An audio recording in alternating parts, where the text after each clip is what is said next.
Welcome back to WebAPI tutorials. I am Venkat. In this video, we are going to learn what is repository design pattern and what are the common mistakes we do in repository design pattern.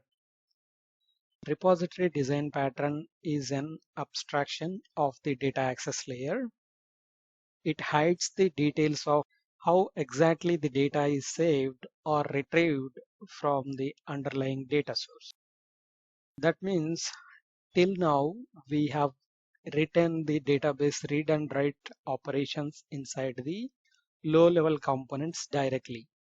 So with the help of repository pattern, we can decouple that. We are going to introduce an abstraction layer between low-level components and high-level components. Okay, let us see that. Before this is our application. Let me open the student controller. Here you can see we are directly doing the database operations inside the controllers. So actually controllers are low-level components in Web API application. You can see it from the beginning. So we are getting all the students here and we are getting the student by ID. So we are doing all database operations directly inside the controller. That's not the best practice. So we are going to separate these database operations with the help of abstraction layer called repository pattern. So let us see how we can do that. So till now we have worked with student controller. I can say this is a low level component. So which is very much available for the end customer is nothing but the low level component. And the layer which is talking to the database is the high level component. So this is the data source. This data source or database can be anything. It can be SQL Server or it can be Oracle or it can be MySQL, anything. Okay. So there is a database. So till now we have consumed this database directly inside student controller with the help of entity framework, right? So we have created entity framework and we have consumed that database directly inside student controller. Just now we have seen our code. Student controller is directly having the database operations coding. So whether it can be writing or reading from the database. So with the help of repository pattern, we are going to introduce an abstraction layer called a repository. So we can say here, if we are going to build repository for student table, we can say it is a student repository. Okay, so with the help of this student repository, we are going to do the database operations from now onwards. First, from the student controller, we are going to call the student repository. Student repository is going to talk with entity framework. Entity framework will get or write the data to database. Okay. Next, so this is a student controller, a low level component. And inside this low level component, we have written all the database related operations. So we have written getting all the records from the database, getting record by ID from database, and creating a record inside database, and updating record inside database, and also deleting database inside database. So we have written all these database operations directly inside the student controller, nothing but low level component. But that's not a best practice. So with the help of repository pattern, we are going to introduce an abstraction layer called student repository. After creating this student repository, all these database operations will move from the student controller to student repository. So now our student controller does not have any database operations. That means the low level component does not have any database or high level operations in it. So we have separated the database operations from low level component now. So now you might get a question, how we are going to consume or talk to database now. So from student controller, now we are going to consume the database in our student controller with the help of repository. So in student controller, we will write methods to get data from repository. So all these methods, get all from repository, get record by ID from repository, create record inside the repository, update record to the repository, and delete from repository.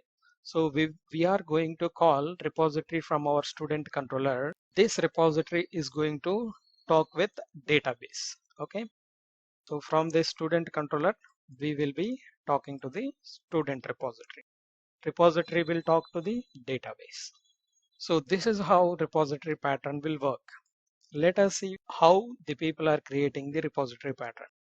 You can see left side we have a web API application and right side we have a database. It can be anything, SQL Server or Oracle, or it can be any data source. In the database, there is a table called student table. And if we want to consume that student table with the help of repository pattern in our web application, we are going to create one student repository and we are going to consume all the student table related data using this repository. So these are the consumers of that particular repository, student repository consumers. So student repository can be consumed inside student controller or in any other controllers also.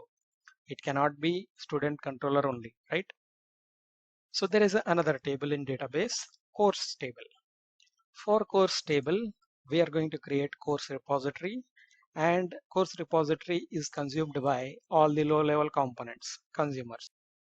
And there will be department table, and we are going to create a repository for that. And all the low level components or consumers will consume that particular repository.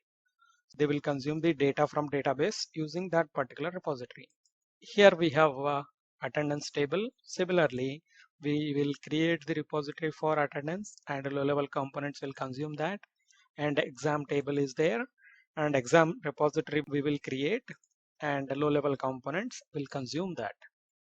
So you can see this kind of example in any kind of tutorial. So you can watch other tutorials. You can see this is the final repository pattern they are going to implement for you. But this is also not up to the mark. Okay, you can see how many tables we have: student table, course, department, attendance, and exam. We have 6 tables in our database. For 6 tables, how many repositories we have created? For 6 tables, we have created 6 repositories. Assume that our database has 200 tables. How many repositories we are going to create? For 200 tables, 200 repositories is not a good idea. So for any number of tables inside database, creating one common repository is a good idea. Okay. So in this tutorial, I'm going to help you create this repository first. After creating this one, we know the disadvantage with this, right? If there are 100 tables, we are going to create 100 repositories, but that's not a good idea. So also we are going to create common repository, and I will show you how we can use common repository to talk to any table inside the database. Okay, this is not a best practice. What is the best practice? Instead of all these repositories created for separate tables, we are going to create one common repository. So this common repository will replace all table level repositories so that all the consumers or all low level components can directly talk to this common repository, and this common repository will talk to the database, any table inside the database. Okay. Let's build this repository design pattern in our web API application. For more videos like this, please like, share, and subscribe.